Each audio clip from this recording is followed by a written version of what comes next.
Good evening and welcome to the Capitol Report on Entity Television. I'm Steve Lance. And coming up, former President Trump saying President Biden is lucky to even get an impeachment inquiry, how the White House is reacting, and what's next in the now escalated probe. A national defense bill passed by both the House and Senate, now heading to the president's desk, with notable wording on China and the extension of a controversial government surveillance law. Find out what is in the bill. The White House calling the now formalized impeachment inquiry into President Biden baseless. That's as former President Trump decries that he didn't even get an inquiry before getting impeached himself. Joining us now live is NTD's White House correspondent Iris Tao. Good evening, Iris. So what's coming next in this Biden impeachment probe, and how is the administration reacting today? Good evening to you, Steve. So as House Republicans seek to get even more documents and witness testimonies turned over to them through their vote last night to formally authorize their impeachment inquiry into President Biden, the White House today blasted the move and calling it baseless and lacking evidence. Watch. But there's no evidence. But there's no evidence. There is no evidence that the president has done wrongdoing. There's none. Absolutely none.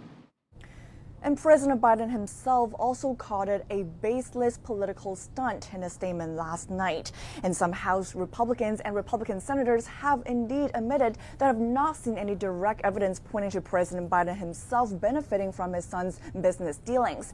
But House Oversight Chair James Comer says that bank records have shown millions of dollars flowing into the Biden family from overseas, and that witnesses have testified about interactions between President Biden and his family's foreign clients. Meanwhile, former President Trump today also weighing in, saying that Biden is lucky to even get an impeachment inquiry. He wrote in the Truth Social post that, quote, "I got impeached twice, was found not guilty twice, but the Democrats never gave me the benefit or luxury of an impeachment inquiry." Steve.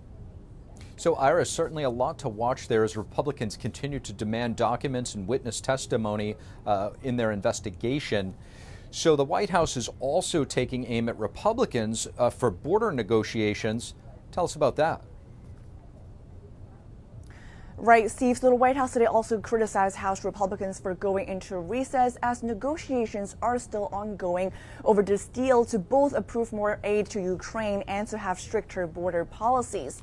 Senate Majority Leader Chuck Schumer today announced that the Senate will come back next Monday, cutting short into their holiday break in order to strike a last-minute deal with Republicans. Watch. That will give negotiators from the White House, Senate Democrats, Senate Republicans, a time to work through the weekend in an effort to reach a framework agreement. Meanwhile, House Speaker Mike Johnson saying that basically he's happy to call members back to vote on this deal if it's actually reached, adding though that the Senate Democrats as well as the White House who are not being cooperative when it comes to making real changes to border policies. Steve. Iris Tao reporting for us live from the White House. Thank you, Iris. And joining us now to discuss the implications of the Biden impeachment inquiry is former Georgia Congressman Jody Hice, who once sat on the Oversight Committee. Former Congressman Jody Hice, thank you so much for joining us. Glad to be with you. Thanks for having me. Happy to have you, Congressman. So the House Oversight Committee Chair James Comer reportedly telling colleagues that his committee received a mere 14 out of about 82,000 pages of Biden's known emails when he was vice president, many with pseudonyms. Will this move get the committees more authority to subpoena the documents, emails, and witnesses that the White House has not turned over to date? Yeah, unfortunately, that has been characteristic of this administration. They have obstructed and stood in the way of every attempt for the Oversight Committee and Judiciary and some other committees, for that matter, to do their job of oversight. And in fact, the White House literally said they would not comply with subpoenas and other orders unless there was a vote from the House to proceed with impeachment inquiry. Well, that now has happened.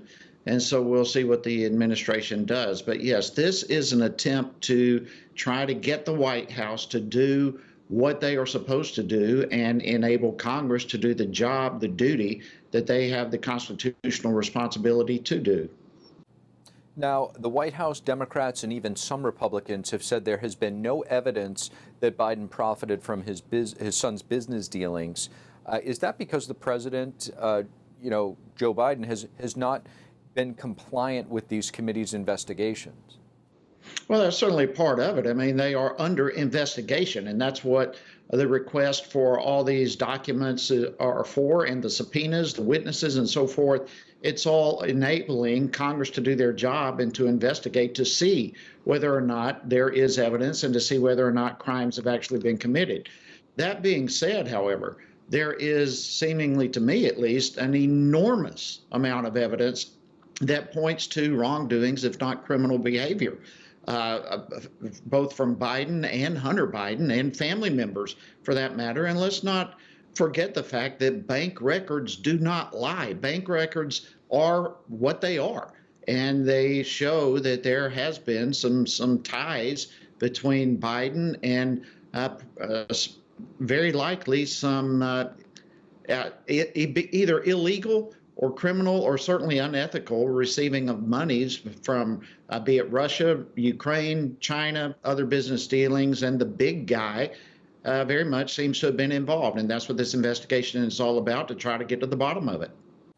Also happening on Wednesday was Hunter Biden's defiance of the Oversight Committee subpoena for a closed-door deposition. He did appear, however, outside of the Capitol to speak. Here's what he said. For 6 years, I have been the target of the unrelenting Trump attack machine, shouting, "Where's Hunter?" Well, here's my answer. I am here. Let me state as clearly as I can. My father was not financially involved in my business, not as a practicing lawyer, not as a board member of Burisma, not in my partnership with a Chinese private businessman, not in my investments at home nor abroad, and certainly not as an artist. Congressman, he went on to say that he was there to testify at a public hearing to answer any questions, not the closed-door deposition. You spent many years yourself in that building right there that was behind him. Is it his choice to make whether his testimony is public or private? No, it's not his choice to make. It's his choice to determine whether or not he's going to abide by the requirements and the request of Congress, or if he's going to be in contempt of Congress. Hunter Biden seems to have a knack for getting himself in trouble. He has not been the target for the last 6 years because Congress has been after him. He's a target because of his own behavior, be it avoiding taxes or drug abuse or a host of other issues involved. And, now he's moving the goalpost. It was that President Biden had no knowledge of his business deals whatsoever. Then the goalpost moved to he had no discussions about the business dealings. And now, as you just heard, Hunter Biden now says that the president had no financial involvement. So where there's smoke, there's fire. And this is time for oversight to be able to do their job and get to the bottom of this. But it looks as though very much. How else does Hunter Biden have business dealings with Ukraine and China and other countries unless his father is not influence peddling and using his own power to make those things happen? Former Congressman Jody Hice, really appreciate you joining us. Thank you. Always good to be with you. Thank you. House lawmakers are leaving D.C. for the holidays after passing a massive defense spending bill. It requires the Pentagon to assess the consequences of a hypothetical war with China. Other pieces receiving harsh criticism, some raising concerns about the government spying on American citizens. NTD's Melina Wisecup reports from Capitol Hill. On a vote of 310 to 118, with 73 Republicans and 45 Democrats opposed, the House has passed its national defense bill. This year's budget, a total of $886 billion, a $28 billion increase from last year, including a 5% increase in pay for service members. And while many lawmakers can stand behind this change, there are other pieces of the bill that some are not so happy about, such as the temporary extension of a surveillance law that some warn is abused. FISA, we know, has been spying on the American people. They've been spying on you guys with the microphones in your hands right now.